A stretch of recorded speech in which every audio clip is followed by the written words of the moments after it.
Hi ಪುಟಾಣಿಗಳ. ಇವತ್ತು ಈ ಪುಟ್ಟುಗೆ ಒಂದು ಹಿಂದಿ ರೈಮ್ ಹೇಳ್ಕೊಡ್ಬೇಕಂತೆ. ನೀವು ಕಲಿತೀರಾ? ನಿಮಗೆ ಆನೆ ಅಂದರೆ ಗೊತ್ತು ಅಲ್ವಾ? ಹಿಂದಿಯಲ್ಲಿ ಆನೆನ ಹಾತಿ ಅಂತ ಕರಿತೀವಿ. ನಾವು ಗಜರಾಜ ಅಂದರೆ ಹಿಂದಿಲಿ ಹಾತಿರಾಜ ಅಂತ ಕರಿತೀವಿ. ಈಗ ಹಾತಿರಾಜನ ಒಂದು ರೈಮ್ ಕಲಿಯೋಣವಾ?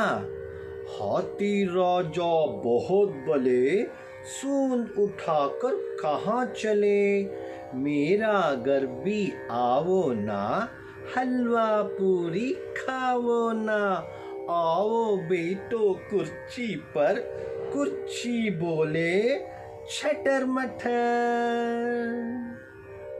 हाथी राजा बहुत बले सूंद उठाकर कहाँ चले, हाथी राजा बहुत बोले सून उठाकर कहाँ चले, मेरे घर भी आओ ना, मेरा घर भी आओ ना, हलवा पूरी खाओ ना, आओ बैठो कुर्सी पर, आओ बैठो कुर्सी पर, कुर्सी बोले छटर मटर। ಚೆನ್ನಾಗಿತ್ತಲ್ಲ?